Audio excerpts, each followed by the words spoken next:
Imagine waking up, pouring your morning coffee, looking in the bathroom mirror, and realizing the smile on your face, the actual physical muscles pulling back the corners of your mouth, belongs to the man who murdered your child.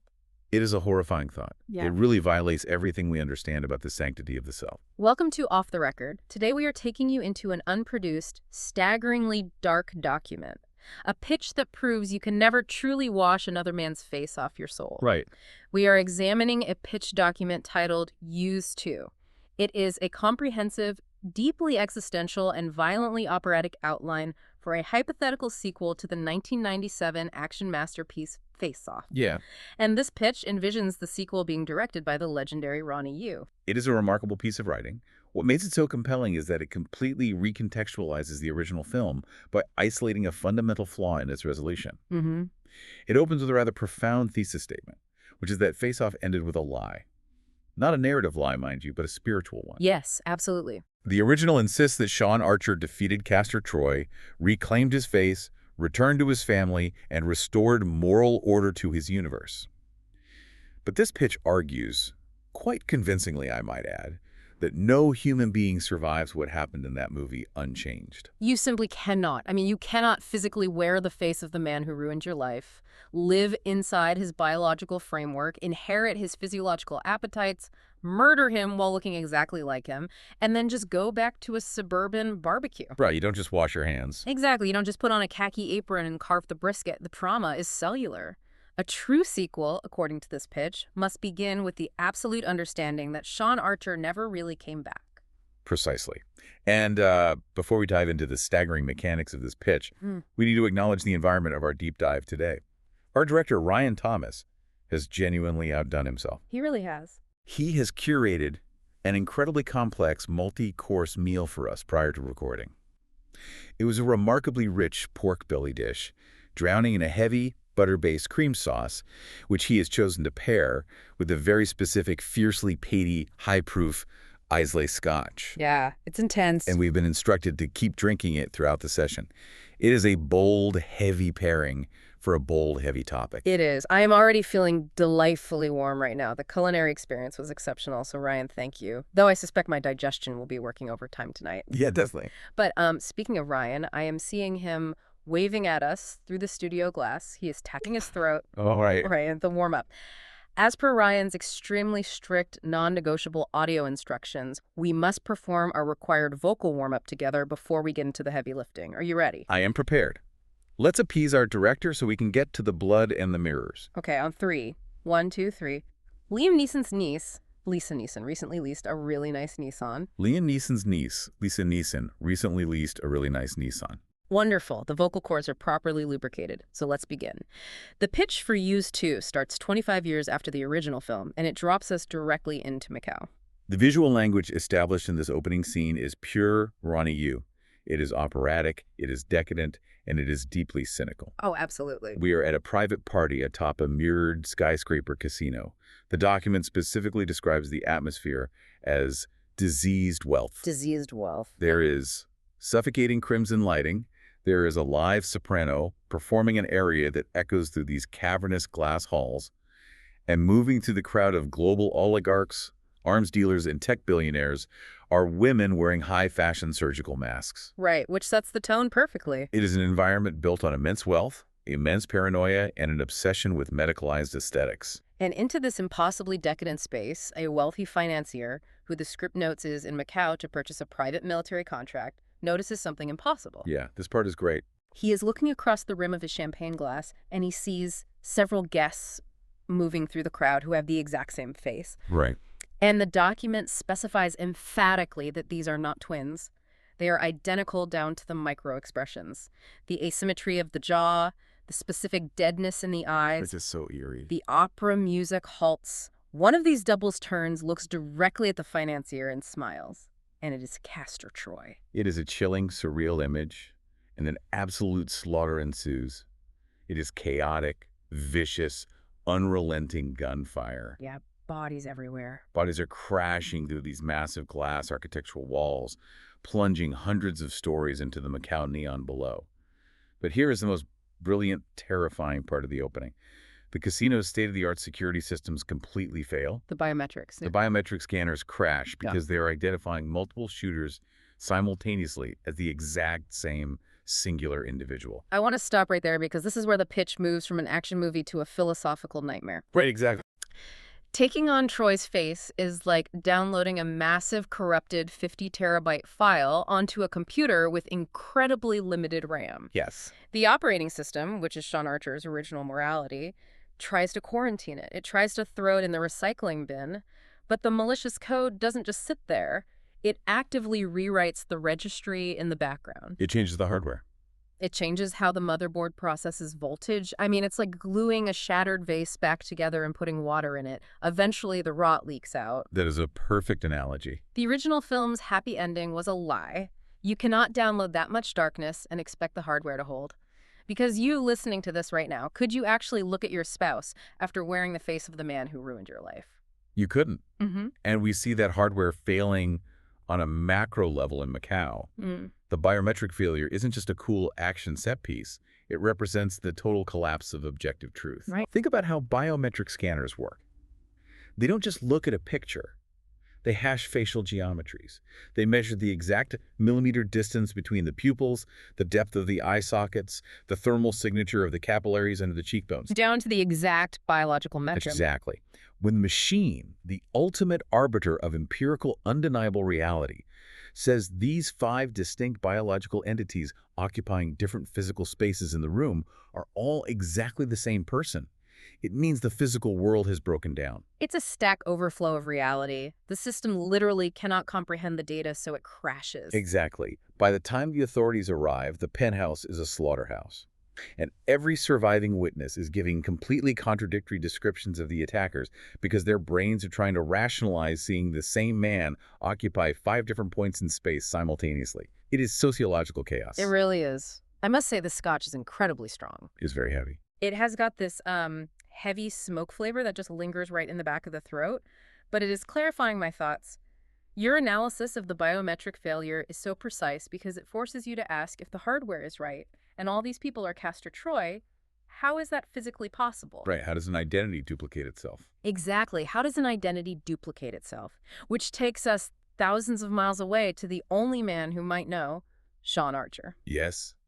The pitch cuts from the blazing neon and blood of Macau to the damp, suffocating gray of the Pacific Northwest.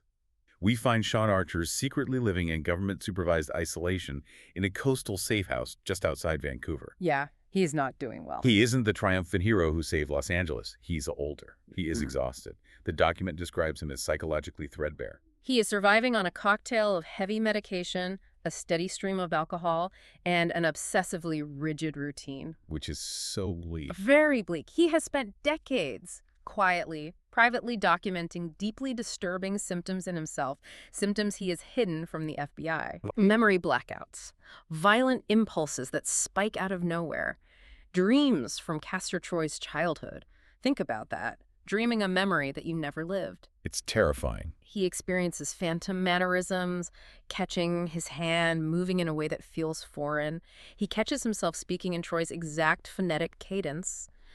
And the most terrifying symptom is sometimes when he looks in the bathroom mirror, just for a split second before his brain corrects the image, he sees Castor Troy looking back at him. It is the ultimate tragedy. He fears that the initial face-swapping procedure didn't just swap their physical flesh, but permanently, irrevocably fused pieces of their consciousness together. You know, I was reading that specific paragraph in the pitch earlier today, the one about him surviving on alcohol and a rigid routine, just staring out at the rain in Vancouver. And I don't know, it just hit me really hard. How so? What part of it? It's just so profoundly sad. He is just sitting there in the damp weather. He is trapped. Just a rigid routine and a drink to quiet the noise in his head. I was looking at that and I thought, man, that is kind of what I do. What do you mean?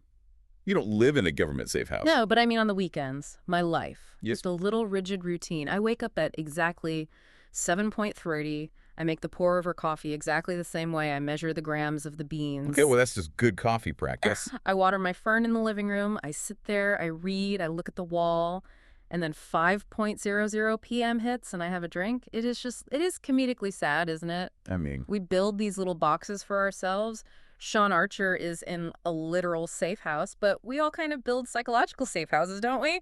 Just to keep the chaos out. Oh, come on now. Don't do that. Don't spiral on me. Yeah. You have a rigid routine, sure, but Yeah. you are still cute.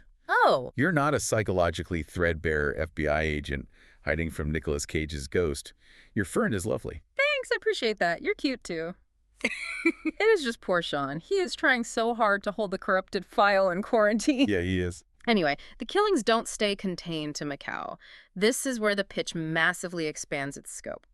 A respected judge in Berlin executes his own family over breakfast, and when the police arrive, he claims with absolute chilling sincerity that he is Castor Troy. Yeah, and a teenage girl in Osaka violently murders a nightclub owner, laughing in a phonetic match of Troy's exact voice. It's spreading globally. And then there's the cartel assassin in Mexico.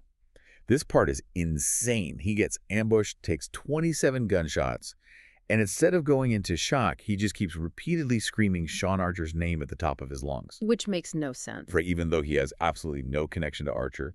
He's a cartel enforcer. He has never met a retired FBI agent in Vancouver, but he knows the name. He hates the name. Yeah. This pattern terrifies the global intelligence agencies because all of these perpetrators, from the Berlin judge to the Osaka teenager, share one impossible biological trait. They all have microscopic traces of a highly classified experimental treatment derived from the original face-off surgery in their blood work. Which brings the government right back to Archer's door. They pull him out of his sad little Vancouver routine, and they pair him with a character named Maya Chen. Yes, Maya. She is an Interpol neurocriminologist. And her inclusion is fascinating because her father was the lead bioengineer who actually helped design the original face swap procedure 25 years ago before he mysteriously disappeared. Maya is the crucial pivot point for the script. She is the one who delivers the exposition that shifts this entire concept from a standard action thriller into absolute high-concept sci-fi body horror. Exactly. She brings the science. She believes the original surgery did infinitely more than alter physical appearances. She reveals that during the early, deeply classified trials of the technology, the scientists accidentally discovered a phenomenon they called neurological residue. Right, because you have to ask, how does a memory catch like a cold? How does a psychological imprint physically alter a new host? Maya explains the mechanism. It's not magic. No, it's not magic.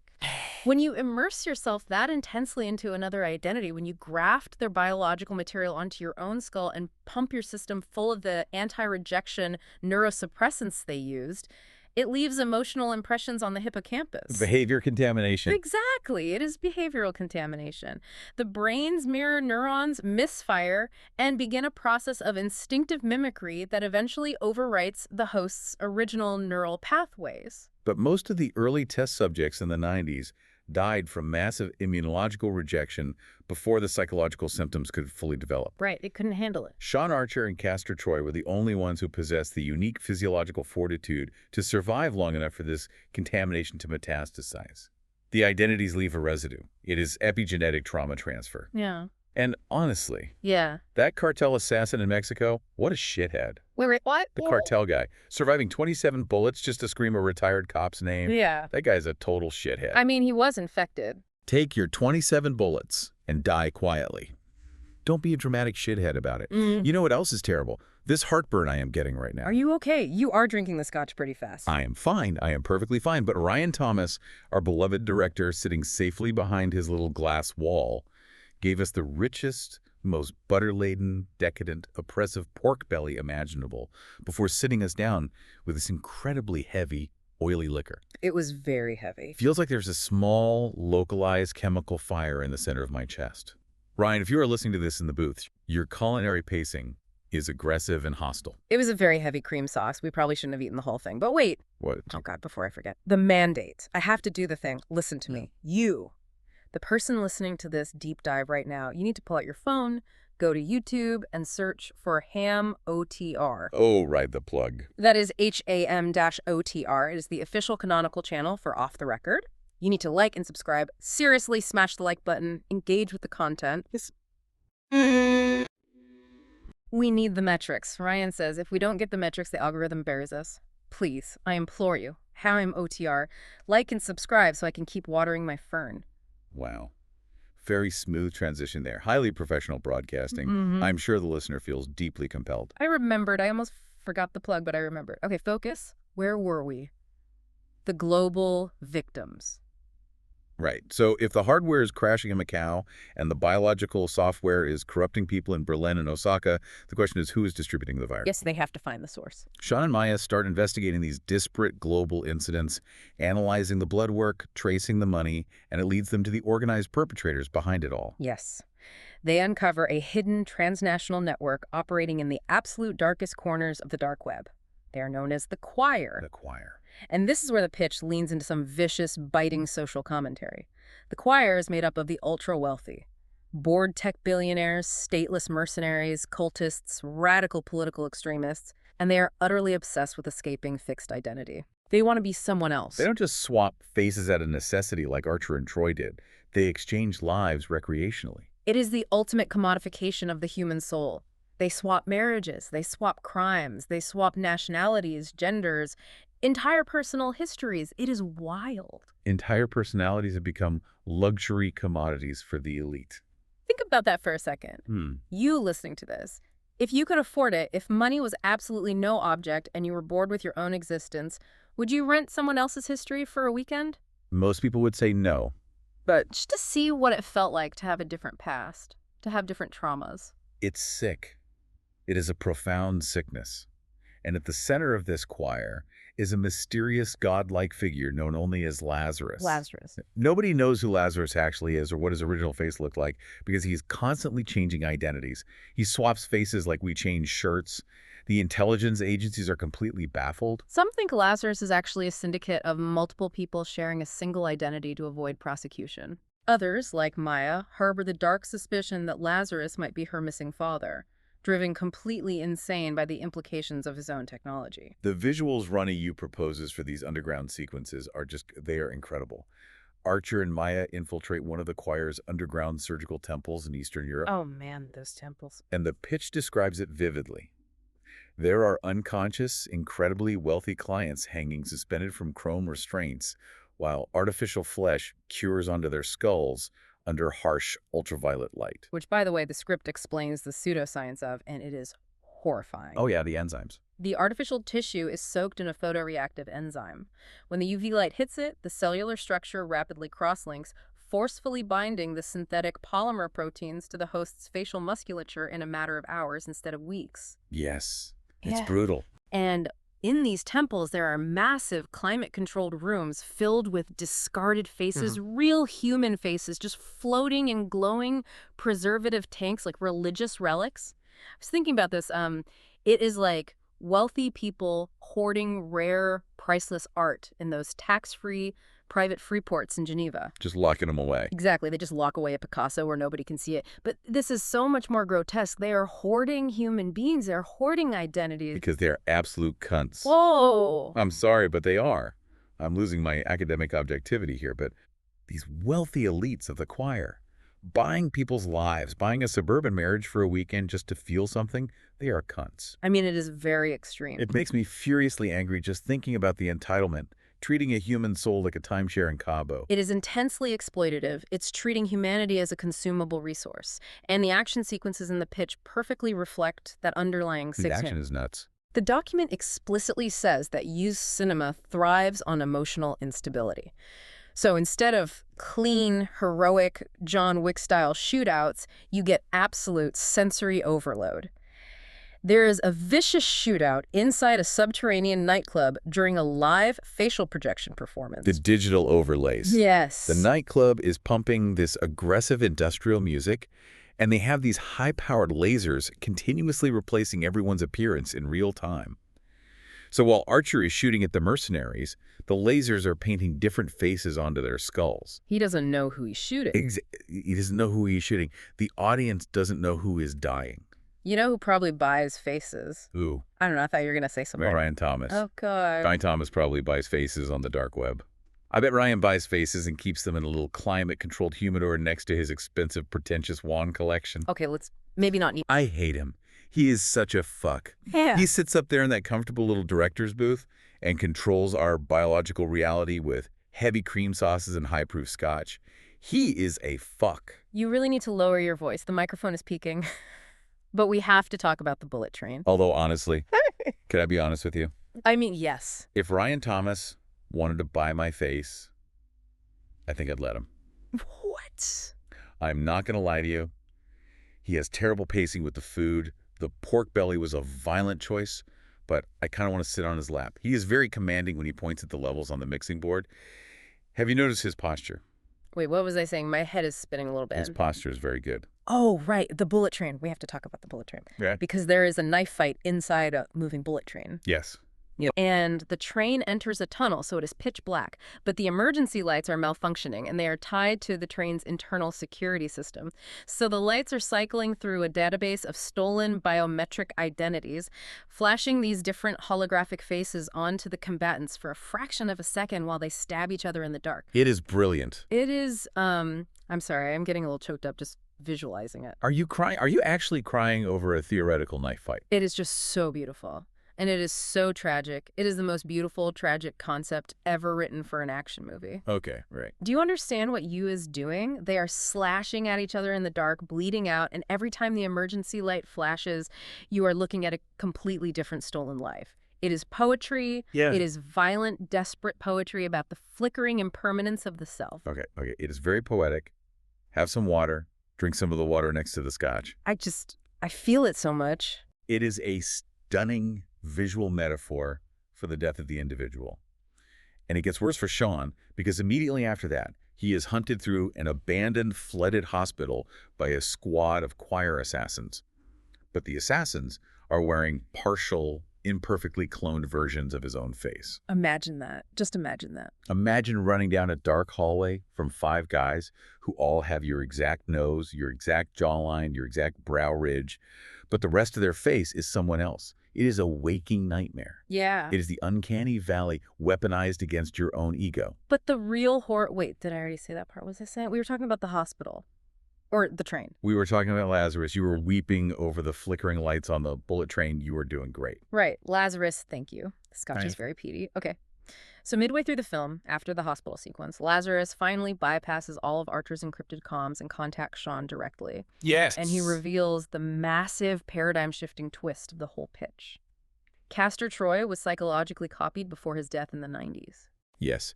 But Maya was right. It wasn't a clean scientific backup. It wasn't like copying a file to a hard drive.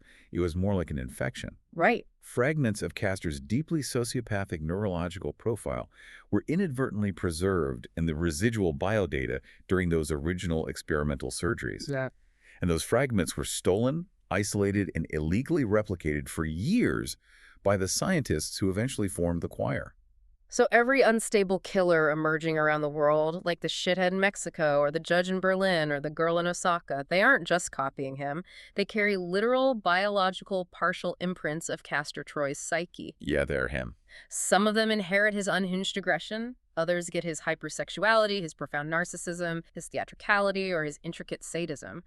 Castor Troy isn't a human person anymore. He has become a mimetic virus. He is a mimetic virus spreading aggressively through damaged identity systems.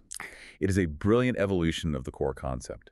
Trauma is literally contagious in this universe. Yeah. It is a form of extreme neurolinguistic programming, coupled with epigenetic trauma transfer. The sociopathic traits of a dead terrorist are being transmitted like a cold. And Sean Archer was patient zero. Because he was the first one to wear the face, to fully immerse in the identity. He was the first host. He carried it all along. Lazarus tells him, with this agonizing cruelty, that Sean has unknowingly been transmitting the psychological contamination for decades, just through prolonged proximity. Proximity alone. That's why his wife left him. That's why his colleagues distanced themselves. That's why Maya Chen, halfway through the movie, catches herself repeating one of Troy's signature phrases. Sean is infecting the people he works with. He is the typhoid Mary of sociopathy. It is so grim. It casts this suffocating shadow over the whole story. Nicolas Cage dominates this entire narrative without technically being alive in the traditional sense. Which is wild. He is a spectral presence haunting the film. You see him in reflections in puddles, in the dark screens of powered-down monitors, in hallucinations. And the audience never really knows if Sean is hallucinating out of guilt, or if he is genuinely seeing the physical fragments of Troy resurfacing in the facial musculature of these infected people. But John Travolta, assuming Travolta returns to play Archer, he gets the absolute best arc here. Because Sean Archer becomes terrified of something much deeper than the virus itself. What is that? It is not just that he is infected, it is that he misses it. He secretly deeply misses being Castor Troy. When he is under extreme combat stress, the virus flares up in his system and he doesn't fight it. He embraces it. He becomes more decisive. He becomes more sensual, more violently fluid in his movements. He envies Castor's freedom from morality. Morality is a heavy burden, and Castor Troy never carried it. Yes, exactly. I get it. I understand Sean so much right now. Oh, you're crying again. He has been in that damp, safe house in Vancouver with his rigid, exhausting routine, trying so hard to be a good, traumatized guy, trying to hold the broken vase together so the rot doesn't leak out. And Castor Troy didn't care about the vase. Well, Castor was a monster. He just broke things. He took what he wanted. He was free. And Sean misses that freedom, and I miss it too. Wait, what?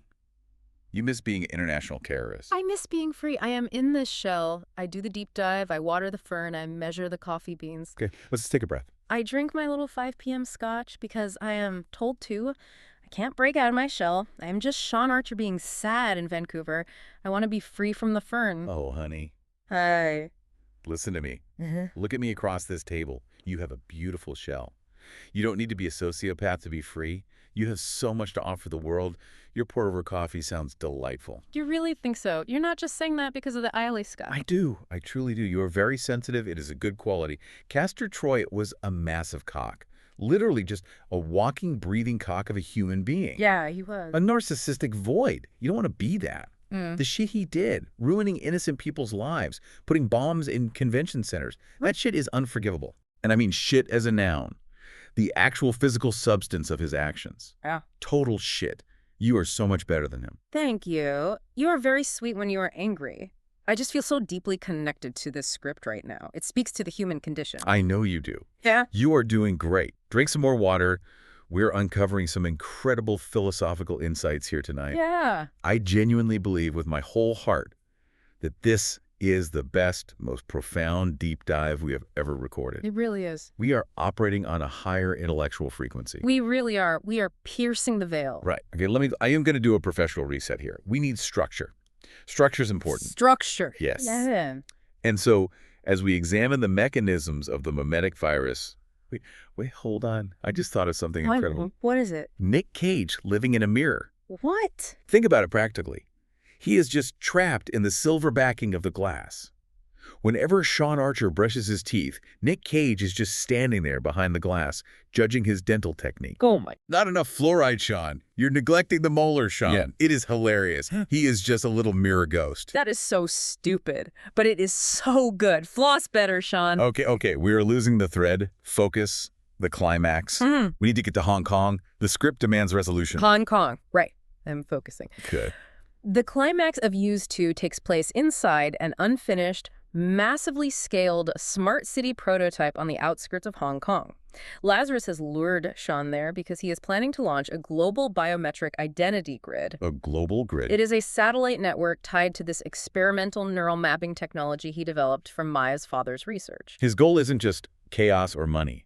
It is ideological. His goal is to permanently, irreversibly destabilize the concept of fixed identity worldwide. Yeah. If he launches this grid, biological faces become editable in the global system. Histories become transferable via blockchain. Governments completely lose the ability to authenticate humanity itself. It's anarchy. If you commit a crime, you just edit your biometric hash. Yeah. It is the ultimate weaponized destruction of the human ego on a global scale. And the finale, Ronny Yu unleashes absolute operatic delirium. The sky breaks open, Torrential rain flooding the neon-lit, unfinished smart streets. So much rain. Flocks of white doves bursting through collapsing glass towers as helicopter gunships fire rockets into the lobby. Gun battles erupting everywhere between private choir armies, but the mercenaries are all wearing randomly assigned duplicate faces of famous politicians and dead celebrities. It is absolute madness. The civilian grid is crashing. The police can't distinguish the terrorists from the hostages. It is sheer beautiful anarchy. And amidst all this chaos, Sean is fighting multiple Castor Troy simultaneously. The virus is fully replicated. Yes. His own sense of self is just completely disintegrating while he is physically punching guys who look exactly like his dead enemy. It is the most perfect visual manifestation of a psychological breakdown I have ever read. He is fighting his own internal infection-made flesh. And then, the climax of the climax. During the final brutal hand-to-hand confrontation in the server room, Lazarus finally reveals his face. He takes off whatever holographic mask or surgical wrap he is wearing. And it is Sean Archer. But not literally. It's not a clone. Oh. Surgically. Lazarus intentionally painstakingly rebuilt his own bone structure and flesh to look like a younger, idealized approximation of Sean Archer. Right, because he's obsessed. Why? Because Lazarus believes that Archer and Troy, by swapping faces back in the 90s, by breaking the seal of biological destiny, they created the next stage of human evolution. Identity without permanence. Identity without permanence. Lazarus worships them as the fathers of the new fluid world. Lazarus is a genius. An absolute, unparalleled visionary genius. Wait, hold on. Earlier you were furious. You said he was a cunt who buys people's lives like timeshares in Cabo? He is. He is a total shithead. Yeah. He's a visionary shithead genius cunt. He can be all of those things simultaneously. What? That is the beautiful truth of identity without permanence. He is fluid. He contains multitudes of shitheadery. You are making no sense. You are contradicting yourself in the same breath. I make perfect sense. My logic is impeccable. Ryan Thomas understands me. Ryan, you get it right. I can see you nodding in the booth. Oh, no. I want to sit on your lap while you explain edge computing and biometric failure to me. Stop talking about Ryan's lap on Mike. We have to finish the movie. The ending. Fine. The ending. So Sean brutally kills Lazarus. He snaps his neck during this massive catastrophic collapse of the city's biometric core. Towers are falling. The servers are exploding. And it seems like he wins. He ends the upload program. He stops the grid from going online. He saves fixed identity. The physical war is won. The hardware is saved. But the soul is lost. Right. Because months later we get the ending, the mirror ending. Sean returns to America. He reunites quietly with his surviving family in California. The cinematography completely shifts here. Yet sunny. It deliberately, mockingly mirrors the sentimental, soft-focus ending of the first movie. Warm, golden hour lighting, domestic peace, a nice suburban house, hope. Everything looks completely fine. The vase is glued back together. And then his granddaughter. His little granddaughter, the innocence of youth. Oh boy, here we go again. She runs up to him in the warm sunlight. She looks up at him with these big eyes and she asks him to do the funny voice. The voice she heard him do on television during a press conference. And Sean looked down at her. And he smiles. He smiles. But it's not Sean's smile. The script says, for half a second, unmistakably, the micro-expressions shift. The asymmetry of the jaw, the deadness in the eyes. It is Castor Troy smiling back at her. The virus survived, and then it instantly cuts to black. That is amazing. How could he do that to her? She's just a little girl. It is a betrayal. It is a fundamental, sickening betrayal of the grandfather-granddaughter dynamic. It is so dark. It is the darkest fucking ending I have ever heard in my life. He is going to ruin that family again. The virus won. The hardware held, but the software is completely corrupted. It is not funny. Stop laughing. It is profoundly tragic. The rot leaked out of the vase all over the little girl. I know. I'm sorry. You're right. It is a tragedy of Shakespearean proportions. I am laughing because my brain is breaking. I am exhausted. I am so emotionally and physically drained. I feel like I've been hit by that bullet train while a hologram of Nick Cage flashed on my face. I am drained too. I am leaning all my weight on the table right now. I don't even know what structure we are following anymore. Have we covered the outline? Are we wrapping up? I think we have to wrap up. We have been talking for, I don't even know how long. Hours. Days. The lights in this studio are entirely too bright. They're giving me a headache. Okay. Let's wrap up this deep dive.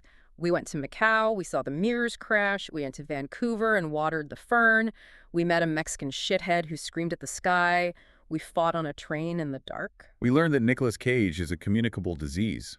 And that Ryan Thomas is a handsome, manipulative dictator with an arsenal of heavy cream sauces designed to break our spirits. You really, truly need to stop flirting with the director through the microphone. It is wildly unprofessional. I will do what I want. I am free from fixed identity.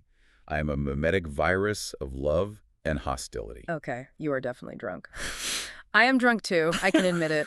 But before we sign off from this incredibly professional, highly academic deep dive, I have one last thought. For you. Yeah. It's you. Sitting there driving your car or doing your laundry or watering your own little fern in your own little safe house. Hit them with it. Destroy their ego. If your memories and your impulses and your deepest, darkest, most violent desires can be caught like a cold, if trauma is literally contagious, then what the fuck is actually you? Damn. That is good. That is genuinely profound. Right, because if you can catch Castor Troy, who are you right now? I am just a girl standing in front of a microphone asking Ryan Thomas to love her and give her some antacids. Good night, everybody. We love you. Stay safe out there in the dark. Don't swap faces. Call me Ryan. I'm wearing a surgical mask. Oh my God, turn the mics off. Cut the feed. Turn them off.